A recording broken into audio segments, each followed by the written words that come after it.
നമസ്തേ. നമസ്തേ. മുത്തച്ഛനും കൊച്ചുമോളും എന്ന ഇന്നത്തെ പരിപാടി ആരംഭിക്കുകയാണ്. ഇന്ന് സ്കൂൾ യൂണിഫോം ഒക്കെ ഇട്ടാണ്. ഇന്ന് റിപ്പബ്ലിക് ഡേയുടെ പ്രാക്ടീസ് ഉണ്ടായിരുന്നു ഡാൻസിന്റെ സ്കൂളിൽ. അത് കഴിഞ്ഞ് വന്നുകൊണ്ട് താമസിച്ചപ്പോൾ ഞങ്ങൾക്ക് കിട്ടിയ സമയത്ത് ഞങ്ങൾ ചെയ്യുകയാണ്. അപ്പോൾ ബോധിസത്വ കഥകളാണ് നമ്മൾ പറഞ്ഞുകൊണ്ടിരിക്കുന്നത്. ബോധിസത്വ കഥകൾ പറഞ്ഞുകൊണ്ടിരിക്കുമ്പോൾ ബോധിസത്വ കഥകൾ 14-ാം അധ്യായമാണ് ഇന്ന് അവതരിപ്പിക്കുന്നത്. ശ്രീബുദ്ധ ഭഗവാന്റെ അനുഭവ കഥകളാണ് ഇത്. ബുദ്ധനായി അദ്ദേഹം ജനിക്കുന്നതിന് മുൻപ് ബോധിസത്വൻ എന്ന പേരിൽ മൃഗങ്ങളായും പക്ഷികളായും മരങ്ങളായും മനുഷ്യനായും ഒക്കെ അദ്ദേഹം അവതാരമെടുത്തിരുന്നു. നൂറ്റാണ്ടുകൾക്ക് സഹസ്രാബ്ദങ്ങൾക്ക് മുമ്പ് ഉള്ള നമ്മുടെ സംസ്കാരത്തിൻ്റെ സാംസ്കാരിക പൈതൃകത്തിൻ്റെ അനുഭവ കഥകൾ അദ്ദേഹം ബുദ്ധനായുള്ള ജന്മത്തിൽ തൻ്റെ ശിഷ്യന്മാർക്ക് പറഞ്ഞു കൊടുത്തതാണ് ബോധിസത്വ കഥകൾ അഥവാ ബുദ്ധജാതക കഥകൾ എന്ന പേരിൽ പ്രചാരമായിരിക്കുന്നത്. നൂറ്റാണ്ടുകൾക്ക് ശേഷവും അതിൻ്റെ പ്രശസ്തി നശിച്ചിട്ടില്ല എന്നുള്ളതാണ് ഏറ്റവും വലിയ മഹത്വം. ആ കഥകൾ നമ്മൾ പറഞ്ഞുകൊണ്ടിരിക്കുകയാണ്. ഒരുപാടുണ്ട്. എങ്കിലും ഒരു 10-20 എണ്ണമെങ്കിലും ഈ പങ്ക്തിയിലൂടെ അവതരിപ്പിക്കണമെന്ന് കരുതി നമ്മൾ ചെയ്തുകൊണ്ടിരിക്കുമ്പോൾ 13-ാമത്തെ കഥയാണ് ഇന്ന് അവതരിപ്പിക്കുന്നത്. 14-ാമത്തെ അധ്യായം. ഒരു അധ്യായം നമ്മൾ ആമുഖമായിട്ട് പറഞ്ഞു പോയിരുന്നു. അതുകൊണ്ട് ഞങ്ങളുടെ ഈ പരിപാടി ഇഷ്ടപ്പെടുന്നവർ ലൈക്ക് ചെയ്യുക. പതിവ് പോലെ തന്നെ പറയുകയാണ്, സബ്സ്ക്രൈബ് ചെയ്തിട്ടില്ലാത്തവർ സബ്സ്ക്രൈബ് ചെയ്യുക. ആളുകളുടെ എണ്ണം പോരാ, നമുക്ക് ഒന്നും ആയിട്ടില്ല. അത് കുറച്ചുകൂടെ ഞങ്ങളെ സഹായിക്കണം മാന്യ പ്രേക്ഷകർ. കൂട്ടുകാർക്കും മറ്റ് ഗ്രൂപ്പുകൾക്കുമൊക്കെ ഇതിൻ്റെ ലിങ്ക് അയച്ചു കൊടുത്ത് അംഗങ്ങളുടെ എണ്ണം വർദ്ധിപ്പിക്കാൻ ശ്രമിക്കുക. ഞങ്ങൾക്ക് കൂടുതൽ പ്രോത്സാഹനം നൽകുക. കഥയിലേക്ക് കടക്കാം. ഇന്ന് അവതരിപ്പിക്കുന്ന കഥ നടക്കുന്നത് ഹിമാലയത്തിൻ്റെ താഴ്വരയിലാണ്. ഹിമാലയം ഭാരതത്തിൻ്റെ വടക്കേ അറ്റത്ത്, അല്ലേ? വടക്കേ അറ്റത്താണ് ഹിമാലയം സ്ഥിതി ചെയ്യുന്നത്. കൈലാസ പർവ്വതം മനുഷ്യന് ഇന്ന് വരെ എത്തിച്ചെന്നിട്ടില്ലാത്ത മഹത്തായ ഒരു സ്ഥലമാണ് കൈലാസം. ആ കൈലാസത്തിനേക്കാൾ ഉയർച്ചയുള്ള എവറസ്റ്റ് പോലും മനുഷ്യൻ കീഴടക്കിയെങ്കിലും കൈലാസത്തിൽ എത്തിപ്പെടാൻ മനുഷ്യൻ്റെ ഒരു സാങ്കേതിക വിദ്യയ്ക്കും ഇതുവരെ സാധിച്ചിട്ടില്ല എന്നതാണ് പച്ചപരമാർത്ഥം. അങ്ങനെയുള്ള ആ കൈലാസം സ്ഥിതി ചെയ്യുന്ന ഹിമാലയ പർവ്വതത്തിൻ്റെ താഴ്വരയിൽ നമ്മുടെ ഇന്ത്യയുടെ പ്രധാനപ്പെട്ട നദികൾ ഗംഗ, ബ്രഹ്മപുത്ര, കാവേരി, അങ്ങനെയുള്ള നദികൾ, ഗോദാവരി, അതെല്ലാം ഹിമാലയത്തിൽ നിന്നാണ് വരുന്നതെന്നാണ് കണ്ടുപിടിച്ചിരിക്കുന്നത്, അല്ലേ? ആ നദികളുടെ ജന്മം കൊണ്ട് പവിത്രമായ, കൈലാസം കൊണ്ട് പവിത്രമായ ഭഗവാൻ പരമശിവൻ്റെ ഭാര്യ പാർവതീദേവി പോലും ഹിമവാന്റെ പുത്രിയാണെന്നാണ് പറയുന്നത്, അല്ലേ? ഹിമവൽ പുത്രിയാണ്, പർവ്വതത്തിൻ്റെ പുത്രിയാണ് പാർവതിയായത്. അപ്പം അങ്ങനെയുള്ള ആ ഹിമാലയം ഇല്ലാത്ത ഒരു ചരിത്രം നമുക്ക് നമ്മുടെ ലോകത്തിന് തന്നെ ഇല്ല. ആ ഹിമാലയത്തിൻ്റെ സാനുക്കളിൽ 4 സഹോദരന്മാർ താമസിച്ചിരുന്നു. 1, 2, 3, 4 സഹോദരന്മാർ. അവർ അങ്ങനെ സന്തോഷകരമായിട്ട് ജീവിച്ചുകൊണ്ടിരിക്കുന്ന കാലത്ത് അതിൽ മൂത്ത സഹോദരൻ മരിച്ചുപോയി. സ്വാഭാവിക മരണം. പക്ഷേ അവരുടെ മഹത്വം കൊണ്ട് ആ മരിച്ചുപോയ മൂത്ത ആൾ ദേവനായിട്ട് മാറി മരിച്ചു കഴിഞ്ഞപ്പോൾ.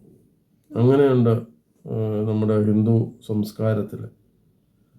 മരിച്ചു കഴിഞ്ഞാൽ യോഗീശ്വരനായിട്ട് മാറുക, ഈശ്വരനായിട്ട് മാറുക. അപ്പോൾ യോഗികളാണെങ്കിൽ അവർ യോഗീശ്വരനാവും. മനുഷ്യൻ ദൈവത്തിൻ്റെ ഗുണമുള്ള ദേവനായിട്ട് മാറും, ദൈവപുത്രനായിട്ട്. അങ്ങനെ ഈ 4 പേരിൽ മൂത്തയാൾ ദേവനായിട്ട് മാറി. ദേവനായിട്ട് മാറിക്കഴിഞ്ഞപ്പം ഇയാൾ എന്ത് ചെയ്തു എന്നറിയാവോ? എൻ്റെ അനിയന്മാരെ അവർക്ക് നല്ല ഗതി വരട്ടെ എന്ന് കരുതി 3 വിശേഷപ്പെട്ട സാധനങ്ങൾ കൊണ്ടുവന്ന് ഈ അനുജന്മാർക്ക് കൊടുത്തു. അതിൽ മൂത്തയാളിന്, ആരാ ജീവിച്ചിരിക്കുന്നതിൽ മൂത്തയാളിന് ഒരു കോടാലി കൊടുത്തു. ആരാ കൊടുക്കുന്നത്? ഏറ്റവും മൂത്ത സഹോദരൻ മരിച്ച്, മനസ്സിലാകുന്നില്ലേ? അപ്പോൾ അവൻ പറയുന്നത്, മരിച്ച് ദേവനായി തീർന്ന ഏറ്റവും മൂത്ത സഹോദരൻ പിന്നെ ജീവിച്ചിരിക്കുന്ന 3 പേരിലെ മൂത്തയാളിന് ഒരു കോടാലി സമ്മാനിച്ചു. ആ കോടാലിയുടെ ഗുണം എന്ന് പറയുന്നത്, ആ കോടാലിയോട് നമ്മൾ പറഞ്ഞാൽ അത് തന്നെത്താൻ വിറക് വരുത്തി കീറി തീ കത്തിക്കാൻ പാകത്തിനാക്കി തരും. പിന്നെ ആരെങ്കിലും കൊന്നേച്ചു വരാൻ പറഞ്ഞാൽ അവൻ തന്നെത്താൻ പോയി അവിടെ ഉള്ളവരെ മുഴുവൻ കൊന്നേച്ചു വരും.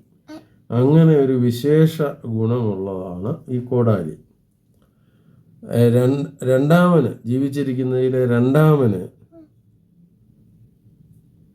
ഒരു മദ്ദളം കൊടുത്തു. മദ്ദളം എന്ന് കേട്ടിട്ടില്ലേ? 2 സൈഡുള്ള അടിക്കുന്ന ഈ മേളപ്പദത്തിനൊക്കെ ഉപയോഗിക്കുന്നത്. ഈ മദ്ദളത്തിൻ്റെ ഒരു സൈഡിൽ കൊട്ടിയാൽ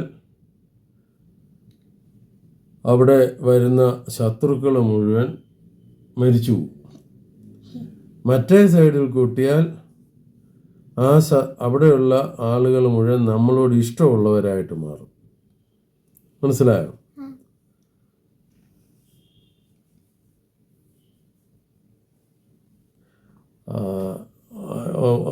രണ്ടാമന് ജീവിച്ചിരിക്കുന്നതിൽ രണ്ടാമന് കിട്ടിയ മദ്ദളത്തിൻ്റെ ഒരു സൈഡ് കൊട്ടിയാൽ ശത്രുക്കളൊക്കെ മിത്രങ്ങളാവും. അത് മുത്തച്ഛൻ പറഞ്ഞതിന് അതൊരു തെറ്റ് പറ്റിയതാണ്. ശത്രുക്കളൊക്കെ നമ്മുടെ സുഹൃത്തുക്കളായിട്ട് വരും. മറുവശത്ത് കൊട്ടിയാൽ അവർ മരിക്കുകയല്ല, പേടിച്ചങ്ങൂടും, പിന്നെ അവിടെ നിൽക്കത്തില്ല. മനസ്സിലായോ? ഒരു സൈഡ് കൊട്ടുമ്പോഴത്തേനും ഇവർ പേടിച്ചങ്ങൂടും, നിൽക്കത്തില്ല അവിടെ. അപ്പം നമുക്ക് ശത്രുക്കളില്ലാതാവും. മറ്റേ സൈഡ് കൊട്ടിയാൽ ഈ ശത്രുക്കളൊക്കെ നമ്മുടെ സുഹൃത്തുക്കളായിട്ട് വരും. അപ്പോൾ പിന്നെ ശത്രുതയില്ല. അങ്ങനെയാണ് ആ മദ്ദളത്തിനുള്ള ഗുണം. ഇനി മൂന്നാമത്തെ ആളിന് കൊടുത്ത പാത്രം തൈർ പാത്രമാണ്. ഒരു തൈര് ഉണ്ടാകുന്ന പാത്രം. ഈ പാത്രം കമഴ്ത്തി വെച്ചാൽ ആ പ്രദേശം മുഴുവൻ തൈരിൻ്റെ ഒരു പുഴ, ഒരു സമുദ്രം പോലെ തൈരിങ്ങനെ കുത്തി ഒഴുകും. അതിനകത്ത് പെട്ട് ഈ ശത്രുക്കളായിട്ടുള്ളവരെല്ലാം ഒഴുകി ചത്തുപോകും. അങ്ങനെ ശത്രുക്കളെ കൊന്ന് രക്ഷ നേടാനായിട്ട് ഉള്ള 3 അതിവിശിഷ്ടങ്ങളായ സാധനങ്ങളാണ് ഈ ജ്യേഷ്ഠൻ ഈ അനുജന്മാർക്ക് കൊടുത്തത്. ദേവനായി തീർന്ന ജ്യേഷ്ഠൻ അനുജന്മാർക്ക് കൊടുത്തത്. ആദ്യത്തെ ആളിന് കോടാലി കൊണ്ട് തന്നെത്താൻ വിറക് വരുത്തി കീറിക്കും, അല്ലെങ്കിൽ ശത്രുക്കളെ മുഴുവൻ കൊന്നിട്ട് വരും. രണ്ടാമത്തെ ആളുടെ മദ്ദളം ഒരു സൈഡ് കൊട്ടിയാൽ ശത്രുക്കളെല്ലാം പേടിച്ചൂടും, മറു സൈഡ് കൊട്ടിയാൽ ശത്രുക്കൾ മിത്രങ്ങളായിട്ട് വരും. മൂന്നാമത്തെ ആളുടെ തൈര് പാത്രം കമത്തി വെച്ചാൽ അവിടെ തൈരിൻ്റെ പുഴയുണ്ടാകും. ആ പുഴയിൽ ഒഴുക്കിപ്പെട്ട് എല്ലാവരും ചാവും. അങ്ങനെ ഇവർ സന്തോഷമായിട്ട് ജീവിച്ചിരിക്കുമ്പം ഇവരുടെ ഒരു ബന്ധു ആ വീട്ടിൽ വന്നു. ആ ബന്ധു അവിടെ താമസിച്ച് ഇവരുടെ ഈ അത്ഭുതങ്ങളൊക്കെ കണ്ടപ്പോൾ അയാൾക്ക് വളരെ സന്തോഷമായി. പക്ഷേ എങ്ങനെയും ഈ സാധനങ്ങൾ കൈവശപ്പെടുത്തണമെന്നുള്ളത് അയാളുടെ ചിന്ത. അപ്പോൾ അതാണ് ഈ മനുഷ്യനുണ്ടാകുന്ന ആർത്തി, ഈ അത്യാഗ്രഹം എന്നൊക്കെ പറയുന്നത്. അപ്പോൾ ഈ സഹോദരന്മാരുടെ ഇരിക്കുന്ന ഈ വിശിഷ്ട വസ്തുക്കൾ എങ്ങനെയും കൈവശപ്പെടുത്തണം.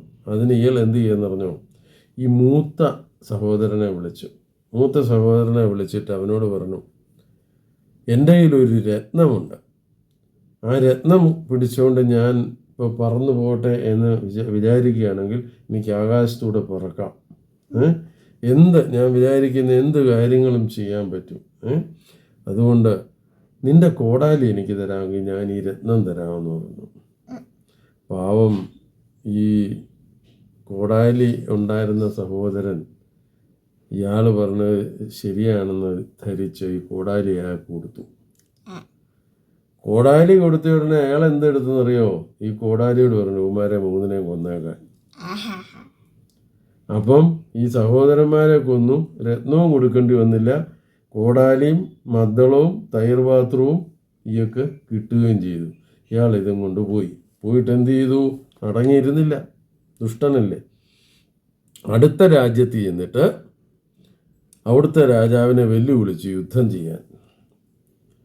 രാജാവ് വലിയ പടയും സന്നാഹമൊക്കെ ആയിട്ട് യുദ്ധത്തിന് വന്നു.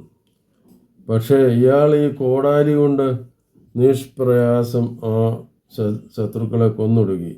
മദ്ദളം എടുത്തു വെച്ച് ഒരു സൈഡ് കൂട്ടിയപ്പോഴത്തേനും ബാക്കി ഉണ്ടായിരുന്നവരെല്ലാം പേടിച്ചൂടി. പിന്നെ ആ തൈരും പാത്രവും കൂടെ അങ്ങ് കമഴ്ത്തിയപ്പം അവശേഷിച്ചിരുന്നവരും ആ ഒഴുക്കിപ്പെട്ട് ചത്തു. അങ്ങനെ എല്ലാവരെയും നശിപ്പിച്ചിട്ട് ഇയാൾ ആ രാജ്യത്തിൻ്റെയും കൂടെ രാജാവായി. അങ്ങനെ അയാൾ സസുഖം വാഴുന്ന കാലം ഈ ബന്ധു.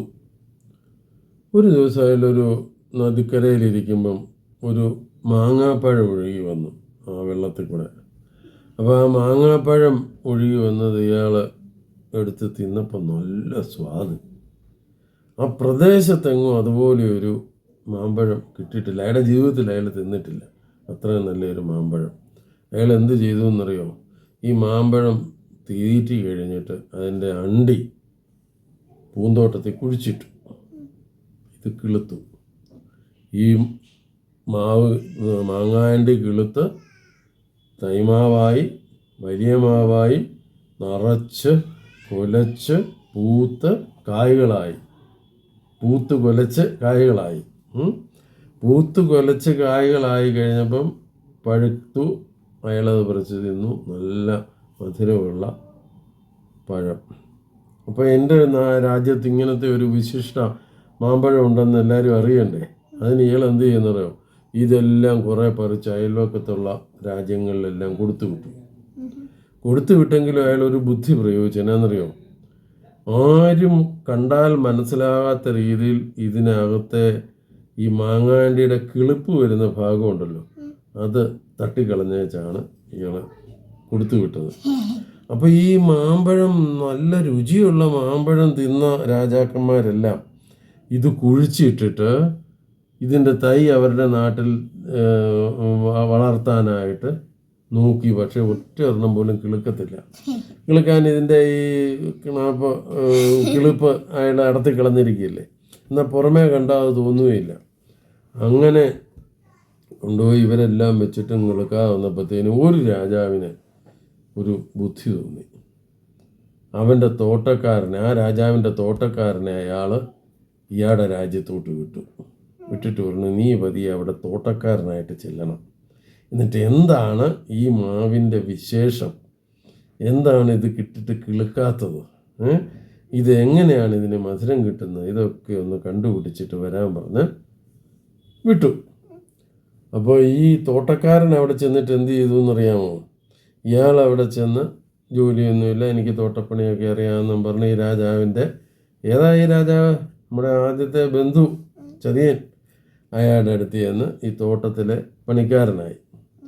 പണിക്കാരനായിരുന്നിട്ട് മനസ്സിലാക്കി ഇതത് വിശേഷപ്പെട്ട ഒരു പഴമാണ്, ഇത് പറിച്ചിട്ട് ഇതിൻ്റെ ഈ കൂമ്പ് തട്ടിക്കളഞ്ഞിട്ടാണ് ഇയാൾ എല്ലാവർക്കും കൊടുക്കുന്നത്, അതുകൊണ്ടാണ് ഇത് കിളുക്കാത്തത് എന്ന് ഇയാൾക്ക് മനസ്സിലായി. അതിനിപ്പോൾ എന്ത് ചെയ്യണം?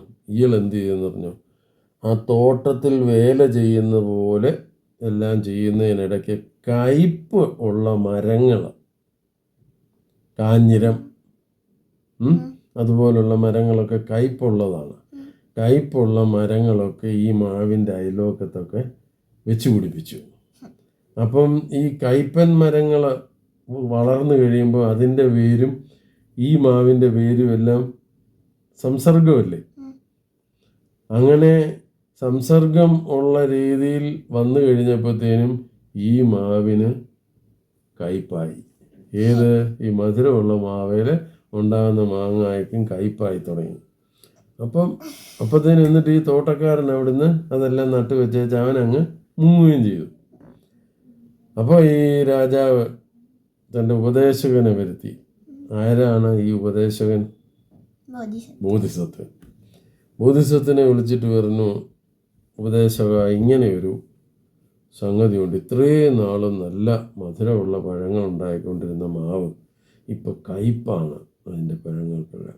അപ്പം ബോധിസത്വൻ ആ തോട്ടത്തിലെല്ലാം പരിശോധന നടത്തിയിട്ട് കണ്ടുപിടിച്ചു ഇതിൻ്റെ അടുത്ത് നിൽക്കുന്നതെല്ലാം കയ്പൻ മരങ്ങളാണ്. അപ്പോൾ ഉടനെ രാജാവിനോട് പറഞ്ഞു, രാജാവേ, ഇനി ഈ മാവേൽ ഉണ്ടാകുന്ന പഴത്തിന് മധുരം ഉണ്ടാകുകയില്ല. ഇതിൻ്റെ ചുറ്റും നിൽക്കുന്നത് കയ്പുള്ള മരങ്ങളാണ്, കയ്പ് ഉൽപ്പാദിപ്പിക്കുന്ന മരങ്ങളാണ്. അപ്പോൾ ആ കയ്പ് രസം സംസർഗ ദോഷ ഗുണഭവന്തി എന്ന് പറയും. സംസർഗം കൊണ്ട് ദോഷവും ഗുണവും സംഭവിക്കുമെന്ന് പറഞ്ഞ് മനസ്സിലായോ? നല്ല ആൾക്കാരോട് സഹകരിച്ചാൽ നല്ല സ്വഭാവം നമുക്ക് വരും. ചീത്ത ആൾക്കാരോട് നമ്മൾ സഹകരിച്ചാൽ നമുക്കും ചീത്ത സ്വഭാവം വരും. അതുകൊണ്ടാണ് നല്ലവരുമായിട്ട് കൂടണം, സംസർഗം നോക്കി വേണം എന്നെല്ലാം മുതിർന്നവരും അധ്യാപകരും മാതാപിതാക്കളും ഒക്കെ കുട്ടികളെ ഉപദേശിക്കും. നല്ല ആൾക്കാരുമായിട്ട് ചേരാവുള്ളെന്ന്. എന്താണ്?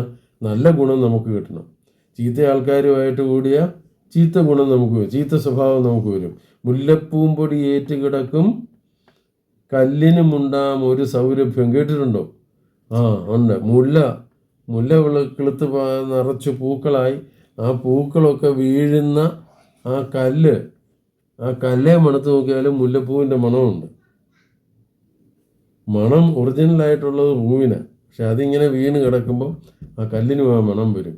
എന്ന് പറഞ്ഞ പോലെ സംസർഗം കൊണ്ട് മനുഷ്യന് ഗുണവും ദോഷവും ഉണ്ടാകും. അപ്പോൾ ഈ പഴുത്ത മാങ്ങ ഉണ്ടായിക്കൊണ്ടിരുന്ന മാവിൻ്റെ ചുറ്റും കയ്പ് രസമുള്ള മരങ്ങൾ വെച്ച് പിടിപ്പിച്ചപ്പോൾ കിളുത്തപ്പോൾ അതിൻ്റെ ആ രസം ഈ മാവിനും കൂടെ കിട്ടി, മാവേലുണ്ടാകുന്ന എല്ലാം കയ്പായി പോയി എന്ന് ഈ ബോധിസത്വൻ രാജാവിനെ ബോധ്യപ്പെടുത്തി. അതാണ് ബുദ്ധഭഗവാൻ നമുക്ക് ഉപദേശിച്ചു തരുന്നത്. നമ്മളെപ്പോഴും നല്ലവരുമായി ചേരുക, നല്ല കാര്യങ്ങളുമായിട്ട് സഹകരിക്കുക, നല്ല വാക്കുകൾ ഉച്ചരിക്കുക.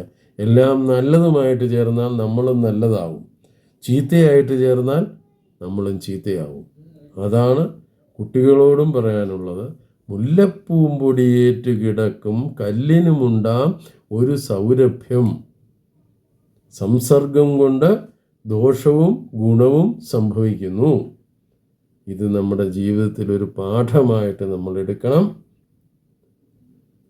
മുത്തച്ഛൻ ഈ പറഞ്ഞു തരുന്ന കഥകൾ കൊണ്ട് നമുക്ക് സ്വഭാവത്തിൽ നല്ല സ്വഭാവത്തിൻ്റെ നല്ല രൂപീകരണം ഉണ്ടാകാൻ പരിശ്രമിക്കണം. അല്ലാതെ കഥ ഇതിലൂടെ കേട്ട് ഇതിലൂടെ ഇറങ്ങിപ്പോയാൽ പോരാ, അല്ലെ ഇനി ഇതിലൂടെ കേട്ട് ഇതിലൂടെ ഇറങ്ങിപ്പോയാലും പോരാ.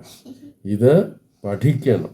ഇതിനകത്ത് ഉപദേശങ്ങൾ, ഓരോ കഥയ്ക്കുമുണ്ട് ഓരോ ഉപദേശങ്ങൾ. അത് പഠിച്ച് ജീവിതത്തിൽ പ്രാവർത്തികമാക്കുന്ന കുട്ടികൾക്ക് അതിൻ്റേതായിട്ടുള്ള ഉയർച്ചയുണ്ടാകും എന്ന് ഈ കഥയുടെ സാരാംശം ഉപസംഹരിച്ചുകൊണ്ട് നിർത്തുന്നു. ഞങ്ങൾക്ക് വേണ്ട പ്രോത്സാഹനം നൽകുക. കുറേ സബ്സ്ക്രൈബേഴ്സിനെയും കൂടെ ഞങ്ങൾക്ക് കിട്ടിയാൽ കൊള്ളാം. എല്ലാവരും സുഹൃത്തുക്കൾക്കുമൊക്കെ ലിങ്ക് അയച്ചു കൊടുത്ത് മറ്റ് ഗ്രൂപ്പുകളിലുമൊക്കെ ഈ ലിങ്കിട്ട് ഞങ്ങളെ പ്രോത്സാഹിപ്പിക്കുക. നന്ദി, നമസ്കാരം.